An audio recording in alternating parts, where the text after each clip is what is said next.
The last 2 weeks have left us and millions of others shattered and brokenhearted as a tide of grief and social unrest has swept the globe. On 25th May 2020, we watched as a woman named Amy Cooper, walking her dog in Central Park, weaponized a black man's color against him to show him who really had the power. He had just asked her to put her dog on its leash, but with calculated malignancy, she said, "I'm going to call the cops and I'm going to tell them that an African-American man is threatening my life." He wasn't doing anything of the sort. And the world watched that 90-second video clip aghast. Then we were shocked to the core to watch a white policeman in Minneapolis that same day calmly kneel on the neck of an unarmed black man. And he wasn't just unarmed, he was face down and he was handcuffed for almost 9 whole minutes until he was dead. And as he suffocated, he knew he was being recorded on a sea of phones. His name, and we won't forget it, was George Floyd. And we listened to his words recorded on all those phones. "I can't breathe. I can't breathe. Please help me. I can't breathe. You're killing me, man. I can't breathe. Mama." For 9 minutes, and the whole time the policeman was indifferent. It was casual, it was extreme brutality against an unarmed man in handcuffs. And this black life literally didn't matter, because that is what racism does. It says, you're not worth the same as us. And if you want to see the ultimate expression of that, you need to go back to the slave trade, which was responsible for the shipment of 12.5 million black slaves out of Africa between 1525 and 1866. That's 341 years. And I have stood in the dungeons of Cape Coast Castle in Ghana, where 1,000 men and women were crammed in suffocating, stifling darkness, crammed so tight they could only stand up, nowhere even to relieve themselves except where they stood, until their time came to be shipped like animals to the United States and the Caribbean, through the door of no return. And of those 12.5 million slaves, 1.8 million died. And you say, well, why are you talking to me about that now? 2 reasons. First, because it shows you what racism gives you permission to do. You can ship 12.5 million people over a period of almost 350 years, almost 2 million of them die, and that's okay, because their life doesn't matter. Or you can systematically murder 6 million Jewish people, and you can kneel on George Floyd's neck until he dies whilst the cameras roll, because his life doesn't matter, because that's the permit that racism issues. It says, here's a license to treat these people differently. And even if they die, it doesn't matter. And there's a second reason I mentioned the slave trade. Why do you think it went on for so long, for 341 years? Because no one said anything. For 10 generations, it was just a system. They even built statues to the slave traders. They put them up on a pedestal right here in Britain, in our cities, in Bristol. You know that. It's the saying nothing that lets it happen. Which is why when you see racism and you say nothing and you do nothing, you're complicit, you're part of the problem. Can you see that? But now, almost out of nowhere, a deep soul searching has begun, and for the first time in human history, people of all colors and creeds and beliefs, perhaps you're one of them, are united in our determination to root out the evil of racism from Sydney to London to Washington, D.C. and 100 other cities around the world. Because the world is coming to terms with this truth, that black people, people of color, these people as a race, not just in the United States, but also here in the UK and in Europe, very often are treated as second and even third-class citizens. And many people say, well, I don't think Britain's a racist country. And I suppose what they mean by that is that black people don't fear for their lives every time they have an encounter with the police in the same way that they do in parts of America.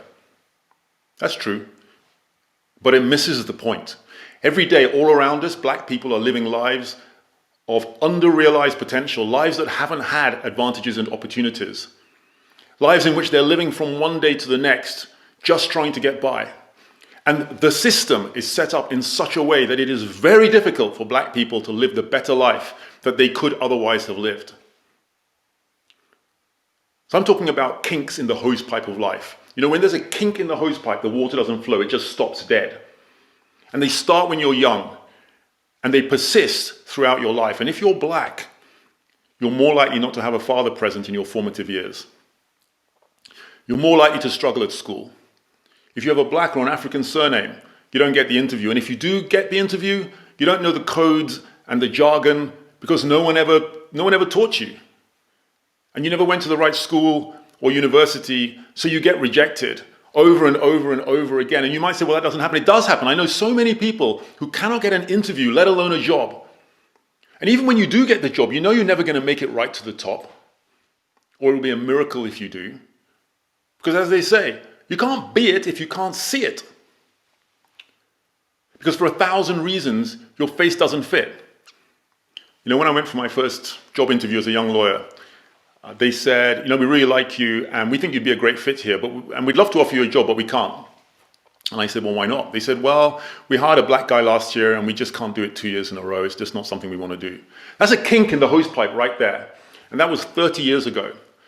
But honestly, I'm not sure how much has changed. You know, earlier this year, I was standing in the lobby in Angel Court in the city, where the firm that I co-founded is located on the 6th floor. And I was talking to my CFO right down there by the escalators.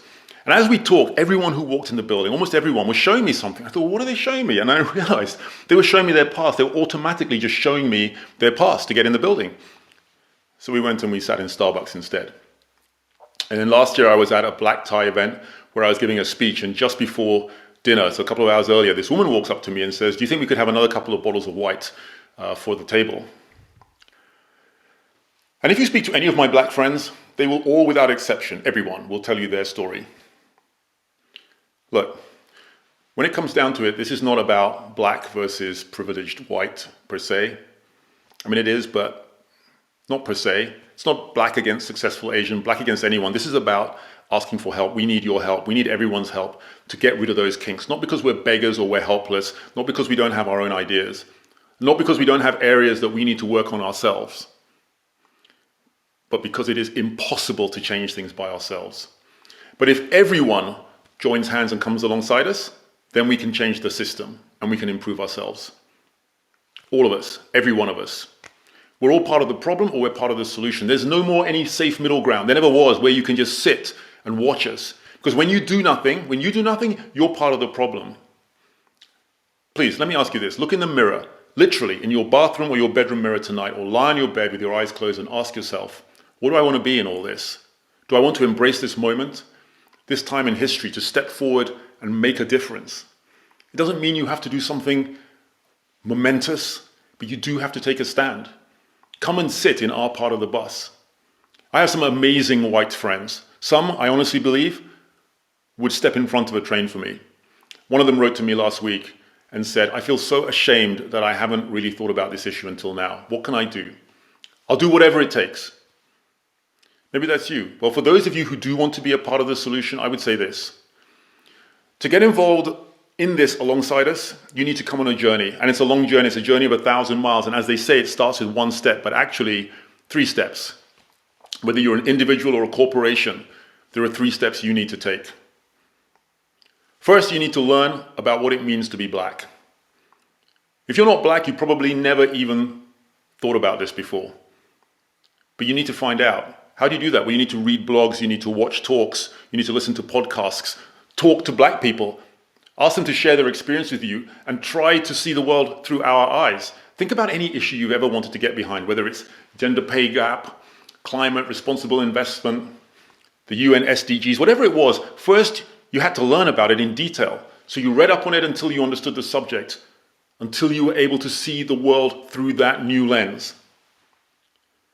Second, you have to know yourself in this specific context. Where do you stand on the subject of race and true equality and genuine equity? How much do you really know about it? How much do you care? Have you ever spoken out about this issue? Are you an ally, or even better, an advocate? And I'm not talking about BAME, B-A-M-E, which is really just code for everyone who isn't white. I mean black, B-L-A-C-K. Maybe you've never thought about it. Maybe if you were honestly scoring yourself on this, you'd have to give yourself D-. Well, it's not about where you are, it's about where you're going. And if you plan to be at A-star level in 12 months' time, that's amazing. But I can only get to A-star if I recognize where I am now, and I have some sense of what A-star looks like, and I have a plan for how I'm going to get there. And if you would be prepared to go on that journey with us, we will give you all the resources you need. We'll walk on broken glass to get you what you need. Third, please take action. Ultimately, that's what changes the game. Talk is just talk. Anyone can talk. But when you take action, either as an individual or a corporation or any organization, things happen. What does that look like?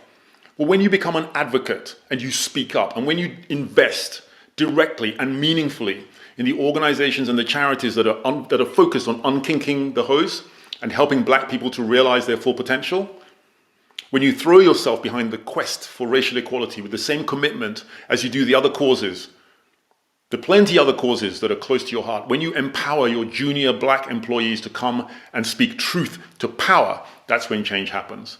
Those are the 3 steps. Learn, know yourself, take action. Well, we've got resources, we've got material to help with all of those. We'll put the links into the Q&A channel now and also right across social media.